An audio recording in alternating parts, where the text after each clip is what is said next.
మరిన్ని మంచి విషయాలు ఈరోజు తెలుసుకుందాం. ఒక ఆత్మ మంచి మార్గంలోకి వెళ్తుందా, ఒక ఆత్మ చెడ్డ మార్గంలోకి వెళ్తుందా? ఆత్మపై ఆధారపడి ఉంటుంది. భగవంతుడిపై మనిషి ఆధారపడి ఉంటాడు. ఆత్మ మాత్రం భగవంతుడికి సంబంధం లేదు. ఆ మనిషిలో ఉన్న ఆత్మ తనపై తన ఆధారపడి ఉంటుంది. మంచి మార్గంలోకి వెళ్ళాలా, చెడ్డ మార్గంలోకి వెళ్ళాలా అనేది అర్థమైందా? ఇంకా ముందు మంచి విషయాలు తెలుసుకుందాం. ద్రౌపది శ్రీకృష్ణుడికి అంటది, అన్నయ్య, నీకు శక్తి ఎంతో ఉంది, మహిమలు ఎన్నో ఉన్నాయి, నీవు ఏమైనా చేయగలవు అన్నయ్య. ఇలాంటి మూర్ఖులకి నీవు మార్చచ్చు కదా, నీ మాయతో వాళ్ళని మంచిగా మార్చచ్చు కదా. శ్రీకృష్ణుడు అంటాడు, లేదు చెల్లి, వాళ్ళలో ఉన్న ఆత్మకి నేను కారకుడిని కాను. ఆత్మ తాను లక్ష్యాన్ని ఎంచుకుంటుంది. మంచి మార్గంలోకి వెళ్ళడమా, చెడ్డ మార్గంలోకి వెళ్ళడమా అనేది. కాబట్టి నేను చేసేదైతే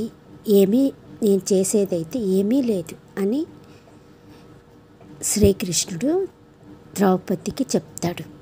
అంటే అన్న చెల్లెలు మాట్లాడుకుంటారు. అలా శ్రీకృష్ణుడే ఒక మనిషిని పుట్టించగలడు, కానీ బ్రహ్మ తన బుద్ధిని మాత్రం పుట్టించలేడు. అర్థమైందా?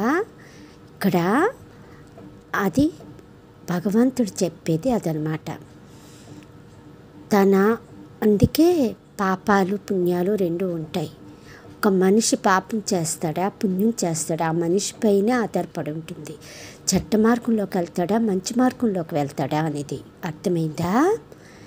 ఇంకా చెప్తాను వినండి. ఒకానొకప్పుడు ఒక ముసలావిడ, అంటే పూరి జగన్నాథ్, పూరి ఊరు పేరు పూరి, ఒరిస్సా. పూరి జగన్నాథుడు పూరిలో ఉన్నాడు, ఆ ఊరిలో ఉన్నాడు. అర్థమైంది కదా? అర్థమైన వారికి చెప్తున్నాను, తెలిసేవారికి కాదు, అంటే తెలిసిన వారికి కాదు, తెలియని వారికి చెప్తున్నాను. అయితే అక్కడ పూర్వం జరిగిందనమాట ఇదంతా. ఒక ముసలావిడ తను రోజు చేపల కూర తింటుంటుంది.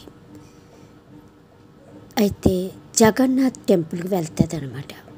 అక్కడ రోజు చూస్తూ ఉంటుంది. రోజు పప్పన్నమో ఇలాగా పరమాన్నమో ఏదో ఆ దేవుడికి అదే పెడుతున్నారని జగన్నాథ్ దేవుడి భక్తురాలన్నమాట ఆమె. నేనైతే చేపలు రోజు తింటున్నాను, చేపల కూర మంచి రుచికరమైన చేపల కూర తింటున్నాను. నా జగన్నాథుడికి పరమాన్నం పప్పన్నమే పెడుతున్నారేంటి అని ఆ ముసలావిడ ఒకరోజు అరిటాకులోని బాగా చేపల కూర వేపేసి పట్టుకుని వెళ్తుంది. అక్కడ నీసు వాసన, చేపలు అనమాట, చేప వాసన ఆ పంతులకి వస్తుంది.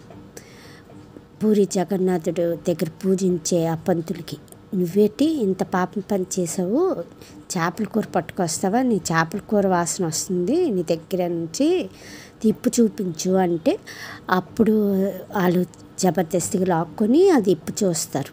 చూసేటప్పుడు పనసపళ్ళు ఉంటాయి, కానీ ఆయన అక్కడ వాళ్ళ దగ్గర మహత్యం చేసేస్తారనమాట పూరి జగన్నాథుడు. తర్వాత ఆమె తెచ్చి ఆ చేపల కూర జగన్నాథుడే వచ్చి పెట్టమంటాడు. అప్పుడు ఆమె ఆ చేపల కూరని జగన్నాథుడికి పెడుతుంది అనమాట. అర్థమైందా? ఆ ముసలావిడ భక్తి అంటే అలా ఉంటుంది. అయితే ఇక్కడ జగన్నాథుడే స్వయాన చేపల కూర తిన్నాడు. అయితే ఎక్కువగా మచ్చో అంటారు చూసారా ఒరిస్సాలోని, అదనమాట. జగన్నాథుడు మచ్చో తిన్నాడంటే చేపల కూర, చేప ఎప్పుడు చేప తిన్నాడు అని మీకు అర్థమయ్యేలా చెప్తున్నాను. చక్కగా ఏపీసి పట్టుకుని వెళ్తుంది ఆ ముసలావిడ. ఆ చేప కూర జగన్నాథుడు స్వామి పెట్టమంటాడు. అదనమాట. నాకు ఇది గుర్తొచ్చింది. మేము ఒరిస్సాలో ఉన్న వాళ్ళమే కదా, మాకు తెలుసు కాబట్టి మీకు చెప్పడం జరుగుతుంది అనమాట. చెప్పాను. అర్థమైందా? సరే అయితే ఓకే. ఇక్కడి వరకే నాకు గుర్తున్నది చెప్పాను. ఇక గుర్తొస్తే మరిన్ని మంచి విషయాలు మీ ముందుకు వచ్చి చెప్తాను. ఓకే అయితే.